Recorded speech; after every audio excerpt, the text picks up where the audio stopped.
Hi, how are you doing? I haven't recorded for a while and I thought that I would because I am bored from working and also I'm running permutations right now. So essentially I am still working. I just have to let the computer do its thing. So I haven't recorded for a long time. I don't remember when I last recorded.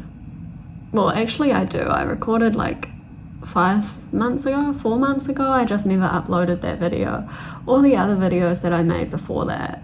So we'll see if this one makes it online.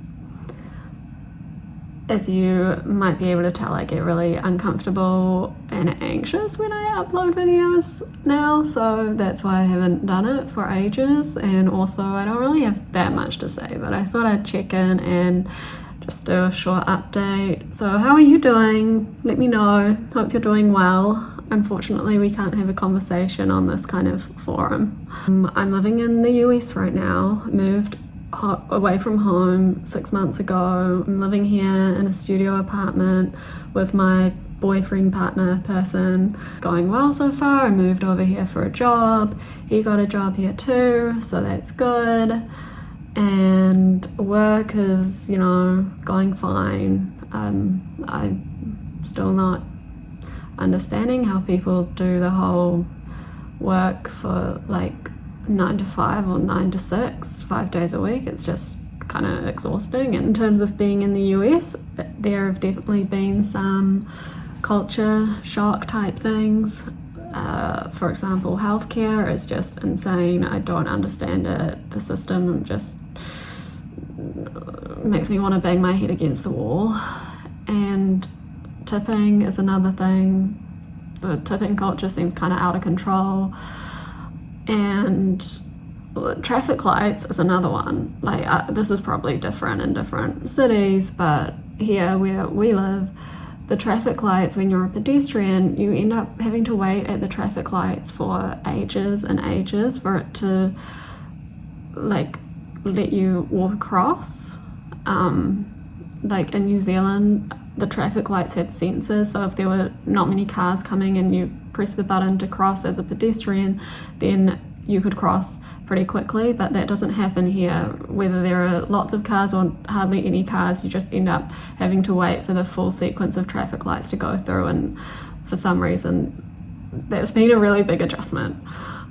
The coffee here is an adjustment. I'll leave it at that. And the food has also been kind of an adjustment. I don't know, everything is sweet. The bread is sweet. I guess I'll get used to that. And I've noticed that a lot of people here use the prayer hands emoji, which is interesting. And also my colleagues often say things like Happy Monday or Happy Friday or Happy Tuesday, and I'm like, that's different. But overall, very lucky to be able to move here and privileged to get a job here and be able to move countries and experience a different way of life. And I am grateful for that, and I'm grateful to have my job. Also, everything is very expensive here. Everything was expensive in New Zealand too, but then when I got here I was like, well, this is next level expensive. Okay, eating disorder updates, let's cover that really quickly. Oh, I did forget to mention that I finished my PhD, which is why I'm now working, because that's what people have to do, I guess. I mean, some people continue studying, they go to med school or something, but I decided I wanted to earn some money, so I finished my PhD, graduated in absentia so that I could start work, and now I'm working. I'm still doing research, still researching. Oh no, there's an error in my code, I have to fix that. Still doing research on the brain, but this time I'm doing research on children with rare genetic disorders, which is very different, and I didn't really think I would want to work on children, not because I have anything against children. I've just always been more focused on adults and disorders and particularly older adults. But actually I really like the families, and the participants are really nice, so I'm really enjoying that. Eating disorder wise, it's going fine. I can definitely see how previously I've lived in the US and I relapsed, or just my eating disorder got way worse really fast, and I can definitely see how that happened, because moving countries is actually very stressful, and as grateful as I am to be able to do it, it's a whole lot of new things, new stuff, away from family, a lot of trying to get your head around the different systems. Taxes, did I mention taxes? That's another thing. Yeah, when I moved here, I was in an Airbnb for 3 weeks, sharing with like other people who are also in the Airbnb, and there's so much uncertainty, and it's difficult to go out and get groceries because you don't drive, and you might need to walk a long time or catch a bus or an Uber, and it's hard to carry everything, and just like little practical things like that. Also, you know, money could be an issue. Fortunately, again, I'm very lucky to have saved money, so that wasn't a stress for me too much. And moving in here to the studio we're in now, we don't have an oven. We have a microwave convection oven, but it's not really the same as an oven, and I'm not, like, I've cooked some things in it as an oven, but it doesn't really work quite the same. So it feels like we just don't have an oven, and that has limited the kinds of meals that we can make, which is kind of annoying. It's just a very, like, it's like where we're living is honestly very good, and like safe and nice, and I'm very grateful for it.